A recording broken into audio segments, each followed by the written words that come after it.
Greetings from my small cabin on the eastern shore of Virginia. My name is Mao Van Duren.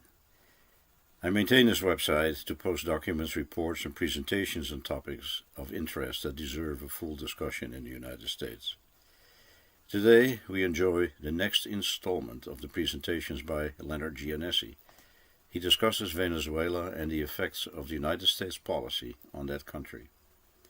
I'm sure you will enjoy the lectures as much as I do. Thank you. Okay, the title of this talk is Should the United States Continue Funding Juan Guaido's Venezuelan Government in Exile? Juan Guaido, the United States recognizes Juan Guaido as the president of Venezuela. The government in exile that he set up, people are in the United States, or in Spain, they're in Colombia, and so the issue is should the United States continue to fund those officials? A little history about Venezuela. Beginning in 1830, Venezuela was ruled by military and dictators. Presidential elections have been held regularly since 1958, and normal voter turnout in those presidential elections historically is 80 to 90%. Well, this was the results of the 2018 presidential election. Nicolas Maduro won the election with 68% of the votes, and you can see voter turnout was only 46%, which is sort of normal for the United States, but really only about half of what they normally get in Venezuela. And the reason for that is that the opposition had largely boycotted the election. You can see there were some opposition candidates. Henry Falcone got 1.8 million votes, and there were two other candidates, a leftist and a minister, who got almost 1 million votes. But there was a very low voter turnout, and the low voter turnout was because the opposition largely had said boycott the election. So Maduro wins with 5.8 million votes, beats Falcone by 4 million votes. Now Falcone did cry foul and fraud. He basically went to the Supreme Court and said, you got to nullify this election because of fraud and vote buying. And the court ruled against the annulment by saying, look, you did not specify how you lost 4 million votes. Through which voters are you talking about? Which communities? Which voting booths? We've gone through this in the United States recently, where a candidate would say, I really won that election, but you didn't count because of fraud. Then millions of votes that I needed. The same thing happened in Venezuela, and the court said, just like the court in the United States said, no. So Maduro was sworn in as president of Venezuela on January 10, 2019. He was sworn in by the Supreme Court president. Now Juan Guaido enters the picture about this time because he was in the National Assembly, and the National Assembly had a majority opposed to Maduro. And the Assembly ruled that because of fraud, Maduro was not the legitimate president of Venezuela. And Juan Guaido, being the Speaker of the Assembly, should be the rightful interim president of Venezuela. It would be like if Nancy Pelosi said, back in 2016, Trump won because of fraud, and he's not a legitimate president, and I should be president because I'm next in line. That's basically what the National Assembly did in Venezuela. They said that Juan Guaido is actually president because there was fraud. And you just saw the slide where the Supreme Court said there was no fraud. And so Juan Guaido actually swore himself in then as president. There was no Supreme Court judge or anybody else to swear him in. He's holding up a picture of Simon Bolivar, and he's saying, I'm swearing myself in as president.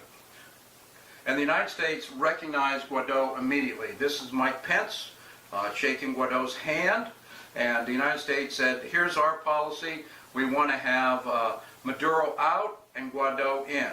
And it's that simple. Clearly on the side of the opposition to Maduro, trying to make the case that Guaido is the legitimate president.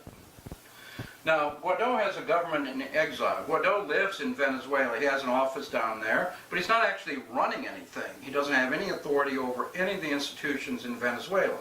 He's appointed a cabinet, he has a team of advisors, he's appointed ambassadors, set up presidential commissions, appointed a Supreme Court, but most of the team are in exile. Most of the team's living in the United States or living in Spain, living in Colombia. But they have extraordinary access here in the United States. Here are three of the members of Guaido's team that I'll be talking about: David Smolensky, Carlos Vecchio and Julio Borges. You can see them leaving the White House. The United States recognizes Guaido as the president of Venezuela. The United States has turned the embassy in the United States that previously was occupied by Maduro's government over to Guaido's government, and we really recognize Guaido as president. So here's Guaido's ambassador to the United States. This guy, his name is Carlos Vecchio, and he's presenting his his diplomatic certificates to President Trump. And Trump says, yes, you're the ambassador of the United States. You work for the President Guaido. So here's one of the first things that Vecchio accomplished in the United States. He's receiving a grant from USAID for $42 million. This is the head of the USAID saying, we're giving $42 million to Guaido's government. They need money to pay for salaries. They need money to pay for travel. They've got embassies. And so Guaido has no money. He can't support Vecchio here in the United States and travel around the world making the case. So the United States diverted money that were in USAID programs for Central American countries, taking $42 million from Honduras and Costa Rica and Nicaragua and giving it to Guaido's government to pay for their salaries and their travel. Okay, so let's talk about this government exile. Carlos Vecchio, he was an Exxon lawyer. He worked for Rex Tillerson in Venezuela for 5 years. Then he became a co-founder of the Popular Will political party.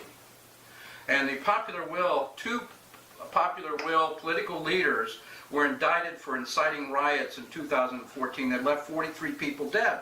And these were riots where cars were burned and there were street barricades. The headquarters of the government's housing mission was firebombed. They had evacuated 1,000 workers, 89 kids in a preschool. And I've just put these slides up to indicate that what we're talking about with the demonstrations and riots in 2014 were serious anti-government riots with a lot of destruction and death. And two of the leaders of the Popular Will Party were indicted, and Carlos Vecchio was one of them. In 2014, this is Vecchio not looking like an ambassador because there was an arrest warrant issued for him. And he had out in Venezuela for 108 days, and then he somehow got a visa to leave Venezuela and come to the United States. And 5-6 years later, he's turned into a respectable ambassador from Venezuela. But at heart, he's wanted in Venezuela for terrorism. This is Alberto Ravel. We're helping to pay his salary. I want you to keep that in mind. He is Guaido's communications director. He helps write all the publicity stuff that Guaido needs to influence the press around the world. But before that, he was director of the TV news channel Global Vision in Venezuela. The top-rated show on his channel was Leopoldo Castillo, who had a show called Hello Citizen. And Castillo, he made Fox News look like wimps. Basically, he routinely referred to dark-skinned people as monkeys and chimpanzees. Just racist comment, just out over the airwaves, and he was working for Alberto Ravel. Now, Robert Mugabe, the president of Zimbabwe, was in Caracas for a meeting in 2004. It was a meeting of the G15 leaders. Now, Castillo, on his show, he shows a photo of Mugabe, and he's laughing. He's laughing, he's falling off his chair with laughter, saying, this Mugabe reminds him of somebody from the movie The Planet of the Apes. And he says that over the air in Venezuela. Well, at the same time that meeting was going on, there were many ambassadors from African countries in Caracas. And they wrote a letter to Alberto, and they said, your television viewers have been presented with a very grotesque, indecent spectacle, vulgar effects, despicable expressions, ridicules and gestures full of racist comment. Now this Alberto Ravel, to remind you who he is Guaido's communications director. And he was the one responsible for this racism and when he directed the TV station. Now what about Leopoldo Castillo? Remember him? Well, Leopoldo Castillo today lives in Miami, Florida. And he's a trusted advisor of Guaido. Guaido's appointed him president of a television commission. So we're paying for Castillo to travel around and arrange for this presidential commission. This is one of the people that we are supporting as part of Guaido's government in exile. Another one is Antonio Ledesma. He's a very close advisor to Guaido. He's living in Spain right now. You can see he's very close. Now he has a nickname. He's earned his nickname. His nickname is the Vampire. Now you don't get a nickname like the Vampire without showing your true colors. And he did that when he was mayor of Caracas for several terms. Now in 2015, Ledesma was arrested. He was arrested and charged with plotting a coup against Nicolas Maduro. So here you have a picture of Ledesma being escorted out of his mayor's office. But the arrest of Ledesma was, credited. People in Venezuela, many human rights organizations really applauded that because they wanted Ledesma to be tried for his role in an uprising in Caracas called the Caracazo. And this is a picture of what happened in Venezuela in 1989, where the military was called in to work with the police to put down a series of protests. And you can see the quote from Counterpunch: "The Venezuelan masses are highly satisfied with Ledesma's arrest. Since the mayor is responsible for huge human rights crimes, he directed state troops which assassinated as many as 4,000 civilians during that uprising in 1989. That's not that long ago. And so the mayor earned his nickname, the Vampire, and again, we're paying him. We're paying him now. He's a trusted advisor to Juan Guaido. And the way he got there was he was arrested in 2015, he moved to house arrest, he fled to Colombia, and he now lives in Spain. He's living very comfortably in Spain, he's getting payments from the United States, and you'll see his travels have been very extensive in terms of making the case that Maduro should go and Guaido should be in. This is David Smolansky. He's one of Guaido's liaisons here in Washington, D.C., to the Organization of American States. He's also a visiting scholar at Georgetown University. He regularly makes speeches at colleges and conferences. He's a very respectable-looking kind of analyst. Well, in 2017, Smolansky was a municipal mayor of a municipality in Venezuela. And there were anti-government protesters that erected barricades across municipal streets. They were blocking traffic. You had all the traffic being blocked in his municipality. And so, what did he do? Well, he's in charge of the municipal police department. He was mayor of the municipality. There are people blocking the streets. There are people setting fire to cars. And he did not order the police to remove the barriers. He says he's mayor, he doesn't have any problem with these people out there burning cars and blocking traffic. So the Supreme Court said, you've got to do that. You have to order the police. You are in dereliction of your duties as mayor. It says right in your responsibilities to keep public order. And he refused to obey the order from the Supreme Court. The Supreme Court sentenced him to 15 months imprisonment. He's fled to the United States. So again, one of Guaido's closest advisors, giving the speeches, appearing on CNN, is this guy who refused to restore order in his own city. And we'll talk about Julio Borges. Borges was a very prominent politician in Venezuela. He was a member of the National Assembly. He was the Assembly Speaker. Now these years are important. He was Speaker of the Assembly, 2017 and 2018. He'd also run for Vice President in 2006. So what did he do as Assembly Speaker? This would be like Nancy Pelosi. He's the Nancy Pelosi of Venezuela.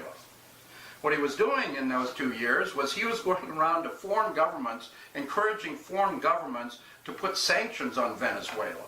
So he met with National Security Advisor McMaster here in Washington, D.C., saying, I want the United States to essentially put sanctions on my own country. And he lobbied foreign governments and banks to boycott Venezuelan transactions. I mean, could you imagine Nancy Pelosi going around the world saying, I want you to bring it down on the United States, what the reaction would be. But that's what Borges was doing. In 2018, Maduro said, look, if you come back to Venezuela from your foreign travels, we're going to indict you for treason.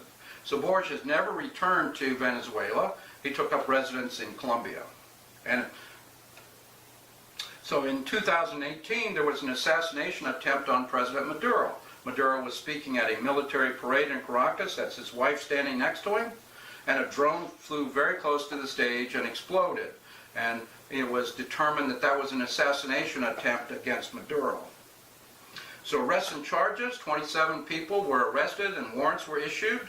And several of those arrested implicated Borges, said that Julio Borges was one of the planners of this assassination attempt, and the Supreme Court ordered the arrest of Borges for participating in the plot. So where is Borges today? He's on CNN. Basically, Borges today is Guaido's Commissioner for Foreign Affairs, and he's a regular conference speaker. He's on news shows. You know, he's been indicted in Venezuela for planning the assassination of the president, and he's been indicted. He would be indicted for treason if he ever returned. Now we'll come to the last guy, Leopoldo Lopez. And Guaido has Lopez as his general coordinator of the central government. We're not even sure that there is such a position, but he's very important to Guaido. And Guaido's rise, as Bloomberg News reports, Guaido's rise is due in large part to Leopoldo Lopez. So Lopez is behind Guaido and has been behind Guaido from the start. Who is Leopoldo Lopez? He's from one of Venezuela's wealthiest families. He was elected mayor of a municipality in 2000. Now, in February of 2004, President Hugo Chavez hosted a meeting in a hotel of the G15 countries. There were 18 countries attending. You know, the meeting that Mugabe attended was part of this. So Chavez is having a very important meeting in the same municipality where Lopez is mayor. So what did Lopez do? Lopez led a riot toward the G15 meeting. He makes Trump look like a wimp. I mean, Trump incited rioters, but Lopez was actually out leading a riot toward the G15 meeting hotel. In 2008, Lopez was prohibited from holding public office for 6 years because he accepted an illegal political donation of $160,000. So it was kind of took him out of the electoral process. These are the guy who's primarily behind Juan Guaido. So in 2009, Lopez founded the Popular Will Party. This was with Carlos Vecchio, and the party, made no bones about it. We're going to use demonstrations to provoke a change of government. So this is a very famous speech. On January 23rd, 2014, Lopez called on supporters to light up the streets of Venezuela. Now, this is Lopez making the speech, and if you look right over his left shoulder, you see Juan Guaido standing back there. And again, Lopez is the leader, and Juan Guaido is his acolyte. Again, Lopez sent out 700 tweets. You know, we thought Trump sent a lot of tweets. He sent out 700 tweets saying, we got to take to the streets. And look at the quote. We cannot adopt the typical attitude of democracy. That's a guy we're supporting this guy. What is important is the determination to reach our goals at any cost. So he's making no bones about it. Get out in the streets. We're going to take over this government. And again, I'll show you pictures. 40 new Metro buses were burnt. Government food delivery trucks were burnt. Government supermarkets were looted. University buildings were set. He incited these riots.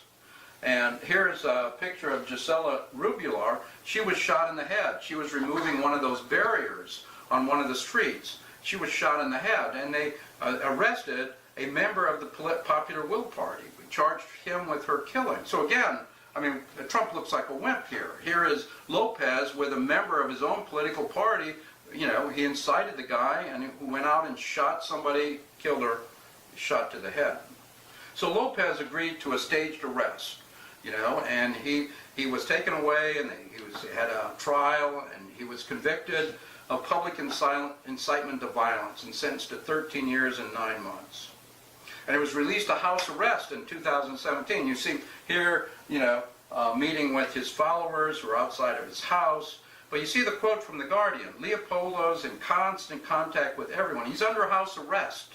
He's under He handpicked Guaido. This is the guy behind Guaido. Some suspect it's only a matter of time that he seeks the keys to the presidential palace himself. So in 2019, Guaido led a coup attempt. Guaido's on the streets. He's not calling for an election. He called for the military to rise up and take over the government. It didn't work, but they did free Lopez from house arrest. The coup attempt failed. Lopez took refuge in the Spanish embassy. Here you see a picture of Guaido with the megaphone with Lopez. So Lopez today, he's speaking in, here we have him speaking in Berlin in February of this year. He fled from the Spanish embassy. He now lives in a condo in Madrid, and he's a regular speaker at conferences and news shows. And it's quite likely that the United States is paying for him to travel around and make these speeches. Well, Maduro's presidency has survived. And you see the quote here from the Washington Office for Latin America: Maduro government appears more consolidated than any point, and there's no indication that sanctions is going to change this. Now, why hasn't Maduro been defeated? James Petrus from Binghamton University says the people remain loyal in defense of their government. Chavez and Maduro brought dignity and respect. Lots of universities built, free education, public hospitals. Now look at the last quote. The vast majority of Venezuelans oppose U.S. intervention in support of the puppet opposition. The people of Venezuela see what's going on. The United States is the one who's supporting Guaido. There's no support inside the country. He's not receiving money from his supporters inside the country. He's receiving money from the United States. Here's a further quote from Petrus. The mass of people have gained a new life. They've got a lot to lose. What would happen if there was a successful U.S. coup? Will likely massacre tens of thousands of popular supporters of the government. I mean, the people we're dealing with here are people who have been left out of the governments of Maduro and Chavez, and they want their money back. And so you get a coup, you get a lot of people in there who are going to massacre other people. So this was not covered in the press. Guaido led several large demonstrations, and here are his supporters over here on the left making Molotov cocktails and throwing Molotov cocktails at the National Guard and the police. These are violent individuals. This is an interesting story, again, not covered in the mainstream press, but in one of the cities in Venezuela in May 2019, Guaido's supporters set fire to a building that housed a Child Protection Services office because they believed there were Maduro supporters in the building. So these are the people that we're supporting. We're supporting people who would set fire to a building that has Child Protection Services in it because they thought there were Maduro people that they could burn to death. So the coalition led by Juan Guaido, the people we've been talking about, is an extremist group that has largely been discredited in Venezuela because of their past illegal involvement in coups and street violence. I mean, that's who these people are. I've emphasized racist comments, I've emphasized violence in the street, lack of democratic values. So here's our vice president. Our vice president's in the middle of that picture sitting by the U.S. flag, Vice President Pence. So who is he sitting with? Well, there on the left is Carlos Vecchio, who's wanted for inciting a riot. Sitting next to him is Julio Borges, wanted for treason and plotting to kill the president. On the right is David Smolansky, who's wanted for failing to perform his duty to enforce the law. And there on the far right is Antonio Ledesma, the vampire. He's wanted for plotting to kill the president and for human rights violations. So when Vice President Pence says, I've talked to Venezuelans and I've got the leaders of Venezuela and they've explained everything to me, he's actually talking to criminals. These are criminals who are wanted in Venezuela, who are at the highest level of advising the U.S. on policy. So Guaido's government in exile. What can I say about these people? Their commitment to democracy is very weak. You saw the comments from Lopez, who's saying, our goal is to achieve our ends at any cost. U.S. is paying foreign politicians to influence policy in the United States and around the world.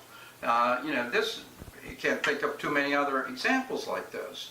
U.S. financial support for this group is serious interference in the domestic politics of a sovereign nation. What would the United States' response be if a foreign government said, we support a government in exile for the United States? I mean, this would be a totally unheard of interference in a sovereign nation's political life. So just in conclusion, I'll just raise the question, should there be a congressional hearing on this use of funds? You know, Congress can go down a USAID budget. There are $43 million transferred to Guaido was just the start. Hundreds of millions of dollars have been transferred to Guaido, and you know, people should be able to look down at what that money being spent on. Are we supporting racists and traveling around the world? Are we supporting people who tried to assassinate the president? How can you justify that and call us as supporters of democracy? And so I'm saying that there probably should be a congressional hearing to get to the bottom of this. And that's pretty much it. Thank you very much. Thank you.